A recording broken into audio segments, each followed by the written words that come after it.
Hi everyone, welcome back. ಎಲ್ಲ CT ಅದೇ ರೀತಿ ವಿದ್ಯಾರ್ಥಿಗಳಿಗೆ ನಮ್ಮ ಚಾನಲ್ಗೆ ಸ್ವಾಗತ. ಅದೇ ರೀತಿ PUC ಎರಡನೇ ಪರೀಕ್ಷೆ ಬರೆಯುವ ವಿದ್ಯಾರ್ಥಿಗಳಿಗೆ ಕೂಡ ಸುಸ್ವಾಗತ.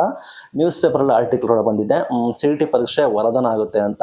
ಅದನ್ನು ಏನಂತ ತಿಳಿಸ್ಕೊಡ್ತೀವಿ. ಚಾನಲ್ಗೆ ಸಬ್ಸ್ಕ್ರೈಬ್ ಆಗಿ, ವಿಡಿಯೋ ಇಷ್ಟ ಆದರೆ ಲೈಕ್ ಮಾಡಿ. ಈ ಕಡೆ 89% ಬಂದ್ಬಿಟ್ಟು ಪಾಸ್ ಆಗಿದ್ದಾರೆ ಸೈನ್ಸ್ ವಿಭಾಗದಲ್ಲಿ. 2,77,000 ವಿದ್ಯಾರ್ಥಿಗಳು ಹಾಜರಾದರು. ಇದರಲ್ಲಿ 2,49,000 ವಿದ್ಯಾರ್ಥಿಗಳು ಪಾಸ್ ಆಗಿದ್ದಾರೆ. ಬರೋಬ್ಬರಿ 20,000 ರಿಂದ 30,000 ಅಷ್ಟೇ ವಿದ್ಯಾರ್ಥಿಗಳು ಫೇಲ್ ಆಗಿರೋದು ಅಂತೇಳಿ ನಿಮ್ಮ ಮಾಹಿತಿ ಕೂಡ ಬಂದಿದೆ. ನಂತರ KA ಬಾರಿ ನಿಮ್ಗೆ ಗೊತ್ತಿರೋ ಹಾಗೆ KA ವೃತ್ತಿಪರ ಕೋರ್ಸ್ಗಳಿಗೆ CET ಮಾಡ್ತಾ ಇದ್ದಾರೆ. ಆದರೆ ಈ ಬಾರಿ ದ್ವಿತೀಯ PUC ಬಂದ್ಬಿಟ್ಟು 2 ಪರೀಕ್ಷೆಗಳು ಕೂಡ ಇದ್ದಾವೆ. ಅದನ್ನು ವಿದ್ಯಾರ್ಥಿಗಳಿಗೆ ವರದಾನ ಆಗುತ್ತೆ ಅಂತ ಹೇಳಿದ್ದಾರೆ. ಈ ಬಾರಿ ಏನಂತ ಹೇಳಿದ್ರೆ ನಿಮಗೆ ರ್ಯಾಂಕ್ಗಳಲ್ಲಿ ಬಹಳಷ್ಟು ಏರಿಳಿಕೆ ಸಾಧ್ಯತೆ ಇದೆ. ಇದೇ ಕಾರಣದಿಂದ ವಿದ್ಯಾರ್ಥಿಗಳು ಎರಡನೇ ಪರೀಕ್ಷೆಗೆ ಬರೆಯುವ ಸಾಧ್ಯತೆ ಹೆಚ್ಚು ಇದೆ. ಸಾಕಷ್ಟು ವಿದ್ಯಾರ್ಥಿಗಳು ಇಚ್ಛೆ ಕೂಡ ಪಟ್ಟಿದ್ದಾರೆ. ಎರಡನೇ ಪರೀಕ್ಷೆ ಕೂಡ ಸಾಕಷ್ಟು ವಿದ್ಯಾರ್ಥಿಗಳು ಬರೀತಾ ಇದ್ದಾರೆ ಅಂತ ಹೇಳಿ ಮಾಹಿತಿ ಕೂಡ ಬಂದಿದೆ. ಹೀಗಾಗಿ ದ್ವಿತೀಯ PUC ಮೊದಲ ಪರೀಕ್ಷೆ ನಡೆದು ಫಲಿತಾಂಶ ಕೂಡ ಬಂದಿದೆ.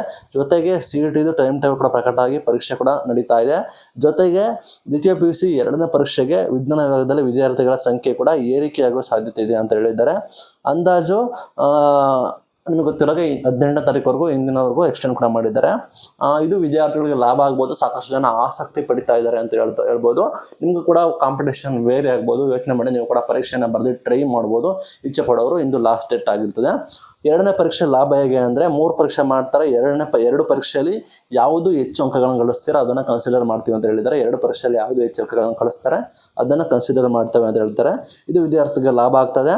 ಭೌತಶಾಸ್ತ್ರ, ರಸಾಯನಶಾಸ್ತ್ರ, ಗಣಿತದಲ್ಲಿ 50% ಅಂಕಗಳನ್ನು ಕನ್ಸಿಡರ್ ಮಾಡೋ ಕಾರಣ ಇಲ್ಲಿ ನೀಟ್ಗೆ ಹೋಗೋರು ಫಿಸಿಕ್ಸು, ಕೆಮಿಸ್ಟ್ರಿ, ಅದೇ ರೀತಿ ಬಯಾಲಜಿ ಕನ್ಸಿಡರ್ ಮಾಡೋ ಕಾರಣ ಅವ್ರಿಗೆ ಹೆಲ್ಪ್ಫುಲ್ ಆಗ್ಬೋದು. ಇನ್ನು CET ಮುಖಾಂತರ ಇಂಜಿನಿಯರಿಂಗ್ ಹೋಗೋರು ಫಿಸಿಕ್ಸು, ಕೆಮಿಸ್ಟ್ರಿ, ಅದೇ ರೀತಿ ಮ್ಯಾಥಮೆಟಿಕ್ಸ್ ಕನ್ಸಿಡರ್ ಮಾಡೋ ಕಾರಣ ಅದು ಕೂಡ ಅಂಕದಲ್ಲಿ ಇಂಪಾರ್ಟೆಂಟ್ ಆಗಿರ್ತದೆ. ಆಯಾ ವಿಷಯದಲ್ಲಿ ಅವರು ಕಡಿಮೆ ಅಂಕಗಳನ್ನು ಗಳಿಸಿದ್ರೆ ಎರಡನೇ ಎಕ್ಸಾಮ್ ಬರೆದು ಹೆಚ್ಚು ಅಂಕಗಳನ್ನು ಗಳಿಸ್ಬೋದು. ಅಥವಾ ಆಯಾ ವಿಷಯದಲ್ಲಿ ಒಂದು ಚೂರು ಇಂಪ್ರೂವ್ಮೆಂಟ್ ಮಾಡಿದ್ರು ಕೂಡ ಇಲ್ಲಿ ರ್ಯಾಂಕಿಂಗ್ನಲ್ಲಿ ಅವರಿಗೆ ಹೆಲ್ಪ್ಫುಲ್ ಆಗುತ್ತೆ. ಯಾಕಂದರೆ ಈ ಬಾರಿ ಪಾಸ್ ಆಗಿರೋ ವಿದ್ಯಾರ್ಥಿಗಳ ಸಂಖ್ಯೆ ಕೂಡ ಜಾಸ್ತಿ, CET ಪರೀಕ್ಷೆ ಬರೀತಾರೋ ವಿದ್ಯಾರ್ಥಿಗಳ ಸಂಖ್ಯೆ ಕೂಡ ಜಾಸ್ತಿ. ಆ ನಿಟ್ಟಿನಲ್ಲಿ ಈ ರೀತಿ ಹೆಲ್ಪ್ಫುಲ್ ಆಗ್ಬೋದು ಅಂತ ಹೇಳಿದ್ದಾರೆ. ಈ ಬಾರಿ ದ್ವಿತೀಯ PUC ವಿಜ್ಞಾನ ವಿಭಾಗದಲ್ಲಿ 3 ವಿಚಾರಗಳಲ್ಲಿ ಕಡಿಮೆ ಅಂಕ ಬಂದರೆ ಅವರು ಮತ್ತೆ 2ನೇ ಪರೀಕ್ಷೆ ಬರೀಬೋದು. ಒಂದು ಅಂಕ ವ್ಯತ್ಯಾಸ ಆದರೆ ಏನಾದರೂ ಏರಿಳಿತಗಳಾಡಿದ್ರೆ ಅಂಥ ವಿದ್ಯಾರ್ಥಿಗಳು, ಪೋಷಕರು ಯೋಚನೆ ಮಾಡಿ ಡಿಸೈಡ್ ಮಾಡ್ಬೋದು. ಉಪಯೋಗ ಕೂಡ ಆಗ್ಬೋದು, ಲಾಸ್ ಆಗೋದು ಏನಿಲ್ಲ, ಆದರೆ ಲಾಭನೇ ಅಂತ ಹೇಳ್ತಾ ಇದ್ದಾರೆ. ಕಳೆದ 3-4 ದಿನಗಳಲ್ಲಿ 11,000ಕ್ಕೂ ಹೆಚ್ಚು ವಿದ್ಯಾರ್ಥಿಗಳು ದ್ವಿತೀಯ PUC ಅಂತಿಮ ಪರೀಕ್ಷೆ ಉತ್ತರ ಪತ್ರಿಕೆಯನ್ನು ಕೂಡ ಡೌನ್ಲೋಡ್ ಮಾಡ್ಕೊಂಡಿದ್ದಾರೆ. ಇದರ ಪರಿಣಾಮ 2-3 ದಿನಗಳಿಂದ ವೆಬ್ಸೈಟ್ ಸಂಪೂರ್ಣ ಕುಸಿತ ಆಗಿದೆ. ಇತರ ವಿಚಾರಗಳಿಗೂ ಕೂಡ ಪರಿಣಾಮ ಸರ್ವರ್ ಸಮಸ್ಯೆ ಕೂಡ ಆಗಿದೆ ಅಂತ ಹೇಳ್ಬೋದು. ಅಂದರೆ ಅರ್ಥ ಸಾಕಷ್ಟು ಜನ ಪೇಪರ್ಗಳನ್ನು ಡೌನ್ಲೋಡ್ ಮಾಡ್ತಾ ಇದ್ದಾರೆ ಅಂತ ಅರ್ಥ. ಯಾಕಂದರೆ ನಿಮ್ಮದು ಪರೀಕ್ಷೆ ಫಸ್ಟು ಆನ್ಸರ್ ಕೀನ, ಯಾಕಂದರೆ ಪರೀಕ್ಷೆ ಎರಡನೇ ಬರೆಯೋಕ್ಕೆ ಸಾಕಷ್ಟು ಜನ ಇಚ್ಛೆ ಪಡ್ತಾ ಇದ್ದಾರೆ ಅಂತ ಮಾಹಿತಿ ಬಂದಿದೆ. ಕಳೆದ 3 ದಿನಗಳಿಂದ ವಿದ್ಯಾರ್ಥಿಗಳು ನಿರಂತರ ಭೇಟಿ ನೀಡಿದ್ರು. ಸೈಟ್ಸ್ ಸ್ಲೋ ಆಗಿತ್ತು, ಸರ್ವರ್ ಸಮಸ್ಯೆ ಆಗಿತ್ತು. ಅಂದಾಗಿ ಏಪ್ರಿಲ್ 18ರವರೆಗೂ ನಿಮಗೆ ಎಕ್ಸ್ಟೆಂಡ್ ಕೂಡ ಮಾಡಿದ್ದಾರೆ ಅಂತ ಹೇಳಿ ಕರ್ನಾಟಕ ಶಾಲಾ ಪರೀಕ್ಷಾ ಮೌಲ್ಯನಿರ್ಣಯ ಮಂಡಳಿ ಅನೌನ್ಸ್ಮೆಂಟ್ ಕೂಡ ಮಾಡಿದೆ. ಏಪ್ರಿಲ್ 18ರವರೆಗೂ ನಿಮಗೆ ಟೈಮ್ ಕೊಟ್ಟಿದ್ದಾರೆ ಅಪ್ಲಿಕೇಶನ್ ಆಗೋದಕ್ಕೆ.